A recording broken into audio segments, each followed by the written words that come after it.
प्रभु यीशु मसीह के नाम से सबको जय मसीह की। आज का वचन है नीति वचन उसका 3 अध्याय 4 वचन। तो तू परमेश्वर और मनुष्य दोनों का अनुग्रह पाएगा, तू अति बुद्धिमान होगा। मेरे प्रियो, हम बीते हुए 3 दिनों से नीति वचनों में से हम परमेश्वर का वचनों को, जीवित वचनों को मनन करते हुए आ रहे हैं। आज के दिन भी हम नीति वचन उसका 3 अध्याय 4 वचन को हम मनन करने जा रहे हैं। मेरे प्रियो, परमेश्वर का वचन को हम पढ़ने से क्या क्या लाभ हो सकता है, इस विषय के बारे में हम बीते हुए 3 दिनों से हम मनन कर रहे हैं। छोटे बच्चे, जवान बच्चे जो पढ़ा लिखा नहीं है और बुद्धिमान, सारे लोग जो अलग अलग कैटेगरी के हैं, उनका जीवन में क्या असर पड़ेगा, क्या लाभ होगा, किस तरह परमेश्वर का वचन कार्य करेगा, इस सारे बातों के बारे में हमने देखा है। आज के दिन में परमेश्वर का अनुग्रह इस वचनों से, परमेश्वर का वचन से हम पा सकते हैं। इस बात को हम आज मनन करने जा रहे हैं। मैं 3 अध्याय 1 वचन से मैं पढ़ूंगा। उससे पहले कल के दिन में हमने देखा, हम परमेश्वर का भय को समझने के लिए परमेश्वर का वचन को किस तरह पढ़ना है, कल के दिन में हमने देखा। और ज्ञान प्राप्त करने के लिए जो कार्य है, क्या काम करना पड़ता है, परमेश्वर का वचन को किस तरह हमें पढ़ना है, उस बात को भी हमने कल के दिन में देखा। आज के दिन में 3 अध्याय उसका 1 वचन से 3 वचन में पढ़ना चाहूँगा।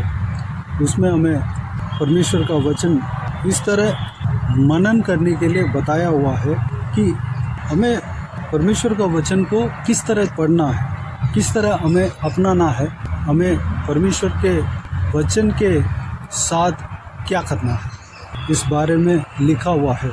जो कि कल के दिन में भी हमने देखा, उसको भी हमें अपना जीवन में अमल में लाना है।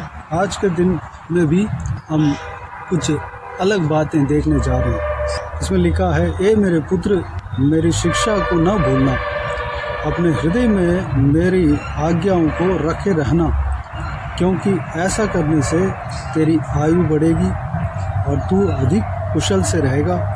कृपा और सच्चाई तुझसे अलग न होने पाए, वरन उनको अपने गले का हार बनाना और अपनी हृदय रूपी पटिया पर लिखना। मेरे प्रियो, कल के दिन में हमने देखा, वचन को ग्रहण करना है, हृदय में रख छोड़ना है और ध्यान से सुनना है और मन लगाकर सोचना है और प्रवीणता और समझ के लिए अति यत्न से पुकारना है और चांदी के समान और गुप्त धन के समान हमें खोज कर पढ़ना है, खोजना है। इस विषय के बारे में हम कल के दिन में देखा। आज के दिन में परमेश्वर का वचन कहता है कि परमेश्वर का ये शिक्षा को कभी नहीं भूलना है, हमें याद रखना है। हमेशा हम पढ़ना ही नहीं, बल्कि हमें हमेशा के लिए याद रखना है परमेश्वर ने क्या कहा। हमारा दिमाग में वह बैठ जाना चाहिए, हमारा हृदय में वह बैठ जाना चाहिए। जब हमारे दिमाग में बैठ जाएगा, यानी कि पूरी तरह हम परमेश्वर का वचन के लिए हमारा सोच विचार को सौंप देते हैं, हमारा शरीर को सौंप देते हैं, तो हम परमेश्वर का अनुग्रह पाते हैं। परमेश्वर का वचन अगला लाइन में इस तरह कहा गया है, परमेश्वर के आज्ञाओं को हमारा हृदय में रखे रहना। हम सिर्फ पढ़ लिया और हम कामकाज में बिजी हो गया, व्यस्त हो गया, इस तरह नहीं, बल्कि हमको हमारा सोच विचार में रखना है, भूलना नहीं, याद रखे रहना है और हमारा हृदय में हमेशा के लिए रखे रहना है, रख के छोड़ना है, हमारा हृदय में बसाना है। और हमारा हृदय में जब परमेश्वर का वचन को रखेंगे तो परमेश्वर का अनुग्रह को हम पाएंगे। मनुष्य से हम अनुग्रह पाएंगे, चाहे कोई भी मनुष्य हो। तो इस धरती में, इस दुनिया में कई मुलायम तरीके से मनुष्य होंगे, कई रफ एंड टफ लोग होंगे, कोई लोग ऐसा होते हैं, बाहर से बहुत साफ दिखते हैं, अंदर से बहुत कठिन मनुष्य रहते हैं। कुछ लोग ऐसे रहते हैं, बाहर से कठिन दिखते हैं लेकिन अंदर से वह मुलायम व्यक्ति रहते हैं। कई तरह का लोग रहते हैं। परमेश्वर का वचन कहता है, हम परमेश्वर का वचन को अगर नहीं भूलें, परमेश्वर का आज्ञाओं को अपना हृदय में हमेशा के लिए रख छोड़ें, तो एक तो हमारा आयु बढ़ता है, हम कुशल से रह सकते हैं, यानी कि अधिक कुशल से रह सकते हैं, और परमेश्वर से हम अनुग्रह पा सकते हैं, और मनुष्य के नज़र में हम अनुग्रह पा सकते हैं। मनुष्य भी हमारा सहायता करेगा, हमारा कामों का सहायता करेगा, हमारा आत्मिक कामों का सहायता करेगा। कोई भी मनुष्य हो वह हमें हर चीज़ में हेल्प करेगा, हमारा काम आसान होगा, हम कष्ट उठाना नहीं पड़ेगा। अगर हम कहीं कष्ट उठाने का नौबत आता है तो मनुष्य हमें सहायता करेंगे। जिस तरह प्रभु यीशु ने जब क्रूस उठाया, तब एक व्यक्ति, यूसुफ नामक एक व्यक्ति आकर प्रभु यीशु का मदद किया। उनका जीवन में एक उदाहरण है। हमारा जीवन में भी मनुष्यों के नज़र में, मनुष्यों के हृदय में परमेश्वर अनुग्रह डालेगा, हमारे प्रति दया डालेगा, हमें छोड़ देंगे, हमें मदद करेंगे। हमको दूसरे इस दुनिया के मनुष्य की तरह ज़्यादा मेहनत नहीं करना पड़ेगा, हल्की सी मेहनत करेंगे तो वो काम हो जाएगा। इस तरह मनुष्यों के अंदर हमारे प्रति दया परमेश्वर उत्पन्न करेगा, अनुग्रह परमेश्वर उनके हृदय में डालेगा। उसके लिए हमें क्या करना चाहिए? परमेश्वर का शिक्षा को नहीं भूलना है, परमेश्वर का शिक्षा को हमारा दिमाग में हमेशा के लिए रखना है, उनका शिक्षा को, उनका आज्ञाओं को हमारा हृदय में हमेशा के लिए बसाना है, रख छोड़ना है, हमेशा के लिए रखना है। हम इस तरह कह सकते हैं, हमारा हृदय में एक ठप्पा की तरह, एक स्टैम्प की तरह हमारा हृदय में लगा लेना है। हमारा हृदय में हमेशा परमेश्वर का आज्ञाएं, वचन रहना चाहिए, तब हम ये सारे आशीषें पा सकते हैं। जो हमने 4 आशीष को देखा है, सारा आशीष हम पा सकते हैं। एक तो हमारा आयु बढ़ेगा, हमारा अधिक कुशल होगा, हमारा जीवन में कुशल यानी कि अधिक कुशल होगा।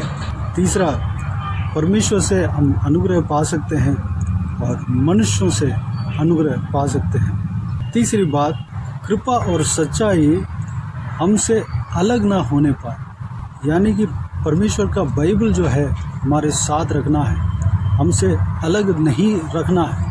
हमेशा जिस तरह पहले किसी दिन हम एक वीडियो में इस बात को मनन किया था, हमारे लिए अपना एक पर्सनल बाइबल होना चाहिए। उस बाइबल को हमेशा हम अपने साथ रखना चाहिए। उस बाइबल को, परमेश्वर का वचन को हम अपने से अलग नहीं करना है। हमेशा कहीं भी जाएं, हमारे साथ लेके चलना है। अगर बच्चे स्कूल में जाएंगे तो स्कूल का बैग में बाइबल को रख सकते हैं। जो ऑफिस जाते हैं, जो लंच बैग में या जो बैग कैरी करते हैं, उसमें परमेश्वर का वचन को रख सकते हैं। कहीं जाते हैं, आते हैं, कोई बैग ले जाते हैं तो बैग में रख सकते हैं। हमसे अलग होने नहीं देना है, हमेशा हमारे संग रखना है। हमारे बिस्तर में रख सकते हैं, हमारे कमरे में, हमारे बिस्तर में हमेशा रखना है। दूर देश में अगर ट्रैवल कर रहे हैं, बाइबल को छोड़कर नहीं जाना है। परमेश्वर का बाइबल को, पवित्र वचन को हमें लेकर चलना है, साथ में रखना है। कहीं भी जाएं, परमेश्वर का वचन को हमें साथ में रखना है, ताकि हम हर प्रतिदिन परमेश्वर का वचन को सीख सकें, मनन कर सकें, परमेश्वर के साथ हम जी सकें। और उनको अपने गले का हार बनाना है। जिस तरह गले का हार बनाकर पहनते थे जो महिलाएं, या जो उस ज़माने में हार पहनते थे, आजकल भी पहन रहे हैं, उस तरह हमें परमेश्वर का वचन को पहनना है। यानी कि हमारे शरीर के साथ हमेशा रहना चाहिए, हमारे साथ हमेशा के लिए रहना चाहिए। परमेश्वर का वचन हमारे साथ रहना चाहिए। ये सारे चीज़ जब हम करेंगे तो ये सारा चीज़ हमारा जीवन में अमल होगा, तो हम परमेश्वर का अनुग्रह हम पा सकते हैं। परमेश्वर का अनुग्रह हमारे ऊपर रहेगा तो हर चीज़ में परमेश्वर हमें आशीष देगा, हर छूट हमें मिलेगा, हर जगह परमेश्वर हमारे संग रहेंगे और उनके अनुग्रह हमारा जीवन के लिए आवश्यक है। उनके अनुग्रह हमारे जीवन के लिए बहुत ही इम्पॉर्टेंट है। उनके अनुग्रह के द्वारा ही हम जी रहे हैं, उनके अनुग्रह के द्वारा ही हम सेफ हैं, हम सुरक्षित हैं। परमेश्वर का अनुग्रह हमारे ऊपर बने रहने के लिए सारे काम को करना है। जो हमने जो मनन किया था ये 4 विषय, उस 4 विषय को हमें करना है और मनुष्य के हृदय में हमारे प्रति अनुग्रह परमेश्वर डालेंगे और हम बुद्धिमान व्यक्ति बनेंगे। जब परमेश्वर का वचन को पढ़ेंगे तो ऑटोमेटिकली परमेश्वर हमें बुद्धि देगा। परमेश्वर का वचन के द्वारा हमें बुद्धि मिलेगा, ज्ञान मिलेगा। जिस विषय का ज्ञान हम प्राप्त करना चाहते हैं उस विषय का ज्ञान हमें परमेश्वर हमें देगा, परमेश्वर का वचन हमें देगा। ये कोई भी काम किस तरह होना चाहिए, किस तरह हमें समझना चाहिए, उसका जड़ परमेश्वर का वचन हमें सिखाएगा। परमेश्वर का वचन हमसे बातें करेगा। और एक बात को और एक पॉइंट को मैं छोड़ दिया। तीसरा वचन में यह भी लिखा है, अपना हृदय रूपी पटरिया पर लिखना है। अपना हृदय में हमेशा परमेश्वर का वचन को लिख के रखना है ताकि मिट नहीं पाए। एक तो हमारे साथ हमेशा पवित्र बाइबल को रखना है और हमारा हृदय में लिख कर रखना है। मेरे प्रियो, सारे वचन के अनुसार जो भी हमने मनन किया, सारे बातों के अनुसार जो परमेश्वर का वचन में लिखा हुआ है, उस बातों के अनुसार हम करने के लिए अपने आप को परमेश्वर के हाथों में समर्पित करें। आइए हम प्रार्थना में जाएं। प्यारे पिता, दयालु परमेश्वर, आपको धन्यवाद देता हूँ आज के इस आपके बहुमूल्य वचन के लिए। आपको धन्यवाद देता हूँ परमेश्वर, बीते हुए दिनों में हमें संभाला, बचाया, सुरक्षित रखा। आपको धन्यवाद देता हूँ आज के इस आपके बहुमूल्य वचन के द्वारा जो कुछ भी मनन किया, आपको उस बात के लिए आपको धन्यवाद देता हूँ परमेश्वर। पिताजी, हम आपके शिक्षाओं को, आपके वचनों को, आपके आज्ञाओं को हम कभी नहीं भूलने पाए, हमेशा हमारा दिमाग में, हमारा याद में रखने पाए। परमेश्वर अनुग्रह देना, आपके आज्ञाओं को हमारा हृदय में हमेशा रखने पाए पिता। और हालेलुया, इस तरह जब हम करते हैं तो हमारा आयु बढ़ता है और हम अधिक कुशल से रह पाएंगे, हमारा सारा दुख दूर हो पाएगा। परमेश्वर अनुग्रह देना पिता। और हम परमेश्वर आपके पवित्र वचन को यानी कि सच्चाई को हम अपने जीवन से अलग ना करने पाएँ, कभी भी हम आपके पवित्र बाइबल को दूर ना रखने पाएँ, हमेशा हमारे संग रखने पाएँ, हमारे साथ रहने पाएँ, हमारे साथ रखने पाएँ। परमेश्वर, जहाँ कहीं भी हम जाते हैं आते हैं, आपके पवित्र बाइबल को कैरी करने पाएँ, अनुग्रह देना परमेश्वर। हमेशा हम लेकर जाने आने के लिए, हमारे हाथ में रहने के लिए पिताजी वो आदत हमारे अंदर डालना परमेश्वर। हमारे गले का हार बनने पाएँ परमेश्वर, हमेशा हमारा शरीर के साथ रहने पाएँ और हमारा हृदय रूपी पटिया पर आपके बहुमूल्य वचनों को लिखने पाएँ परमेश्वर, ताकि कभी नहीं मिटने पाए। अनुग्रह देना पिता परमेश्वर। अगर इस तरह करते हैं तो परमेश्वर आपका अनुग्रह हम पा सकते हैं पिता। वैसे ही आप हमारे ऊपर अनुग्रह रखे हैं पिताजी, आपके अनुग्रह हमेशा बने रहने के लिए और बढ़ने के लिए, हमेशा परमेश्वर आपके अनुग्रह के साथ हम रहने के लिए परमेश्वर ये सारे कामों को करने के लिए अनुग्रह देना पिता। हालेलुया, धन्यवाद परमेश्वर। मनुष्य के अंदर भी हमारे प्रति अनुग्रह होना चाहिए पिता। अनुग्रह आप रखेंगे, उसके लिए ये सारे बातों को परमेश्वर हम करना चाहिए। अनुग्रह देना पिता। हालेलुया, हम बुद्धिमान बन पाएंगे, हम परमेश्वर सारे ज्ञान बुद्धि को हम पा पाएंगे, परमेश्वर प्राप्त कर पाएंगे। अनुग्रह देना पिता। हालेलुया, सारे बातों के अनुसार हम चलने के लिए अनुग्रह देना पिता। जो कोई भी जन इस वीडियो को देख रहे हैं और सुन रहे हैं पिता, उन सभी का जीवन में इसी तरह कार्य करना। हालेलुया, किसी को भी कोई भी कमी घटी ना होने देना, भरपूर आशीष देना। कोई भी जन बीमार हो उनको आपके हाथों में सौंपते हैं, उन्हें छूना, चंगा करना, प्रभु यीशु मसीह के नाम से चंगा होने पाए। अगर किसी को दुख हो, तकलीफ हो, सारा दुख तकलीफ को दूर करना, परेशानियों को दूर करना, आंसुओं को पोंछना।